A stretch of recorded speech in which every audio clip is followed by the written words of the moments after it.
أعوذ بالله من الشيطان الرجيم. بسم الله الرحمن الرحيم. لإيلاف قريش إيلافهم رحلة الشتاء والصيف فليعبدوا رب هذا البيت الذي أطعمهم من جوع وآمنهم من خوف. صدق اللہ العظیم. سورہ قریش آپ کے سامنے تلاوت کی ہے. سورہ قریش مکی صورت ہے.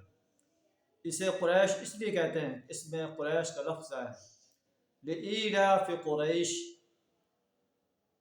اس صورت کے اندر اللہ تبارک و تعالیٰ نے قریش مکہ کو اپنی نعمتیں یاد کروائی ہیں اور یاد کروا کر انہیں جو ہے توجہ دلائی ہے کہ میں نے تم پر نعمتوں کی بارشیں کی، تمہیں اصحاب الفیل کے حملے سے میں نے نجات دلوائی. ابرا جو اتنا بڑا لشکر لے کر آیا وہ تمہارا کچوبن نکال دیتا، تمہارا کوئی نام و نشان نہ ہوتا، لیکن اللہ نے بڑی مہربانی کی اور ابرا کے لشکر کو پرندوں کے جھنڈ بھیج کر اسے تباہ کر دیا.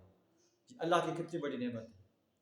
اللہ نے تمہیں جو ہے تجارتی جو تمہارے قافلے ہیں ان کو امن بخشا کہ دنیا کے اندر، عرب کے علاقے کے اندر کوئی تجارتی قافلہ محفوظ نہیں تھا، اسے ڈاکو لوٹ لیتے تھے، مختلف قبائل لوٹ لیتے تھے.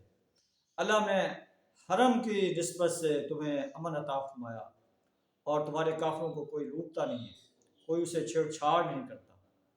یہاں تک کہ کوئی انفرادی انسان، عرب کا کوئی انسان چل رہا ہے تو وہ بھی اگر تعارف کرا دے گئے انا من حرم مکہ تو اس کو بھی وہ جو ہے نہیں چھیڑتے، اس کو کوئی تکلیف نہیں دیتے.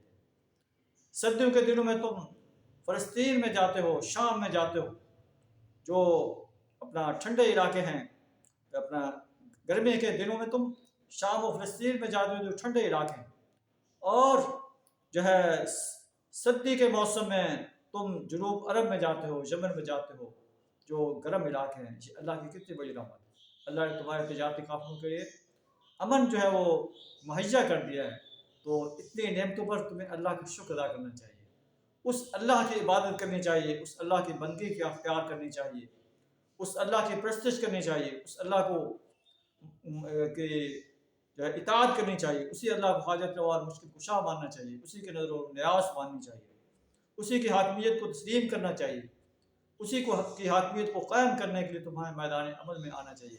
لیکن تمہارا حال یہ کہ تم نے بیت اللہ کے اندر 360 بت رکھے ہوئے، ان کی پرستش کرتے ہو، ان کی بندگی اور غلامی کرتے ہو، ان کی نظر نیازیں چڑھاتے ہو، سرداروں کی پرستش کرتے ہو، سرداروں کی غلط باتوں کو مانتے ہو. یہ تمہارا کیا طرز ہے؟ آیات کا ترجمہ کچھ اس طرح ہے لإیلاف قریش، چونکہ قریش مانوس ہوئے، ایلافہم رحلۃ الشتاء والصیف، یعنی جاڑے اور گرمی کے سفروں سے مانوس. فلیعبدوا رب هذا البیت، پس انہیں چاہیے کہ وہ اس گھر کے رب کی عبادت کریں، وہ اللہ، وہ رب الذی اطعمہم من جوع، جس نے انہیں بھوک میں کھانا دیا. یعنی اگر اللہ کی رحمت نہ ہوتی یہ بھوکے مر جاتے. اللہ نے تمہیں بھوک میں کھانا دیا اور تمہارے لیے تجارتی سفر آسان کر دیے. وآمنہم من خوف، اور خوف سے تمہیں امن دیا. عرب کے اندر کوئی قافلہ امن کے ساتھ جو ہے سفر نہیں کر سکتا تھا. اللہ نے حرم کی بدولت تمہیں امن دے دیا کہ کوئی تمہیں چھیڑتا نہیں ہے، کوئی تمہیں لوٹتا نہیں ہے. اللہ کی نعمتوں کو تمہیں شکر ادا کرنا چاہیے اور اللہ کی بندگی اختیار کرنی چاہیے.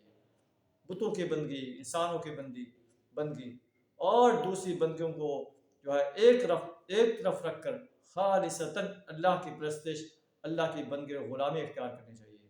اللہ سے زیادہ ہمیں بھی اپنے ہی پرستش، اپنی بندگی اور غلامی، اپنے ہی اطاعت، اپنی ہی حاکمیت کو تسلیم کرنے اور اپنی ہی حاکمیت کو اس سرزمین پر غالب کرنے کے لیے اور باطل نظاموں کو مٹانے کے لیے اپنا مال، جان، وقت اور صلاحیت کھپا دینے کی توفیق عطا فرمائے. وآخر دعوانا الحمد للہ رب العالمین.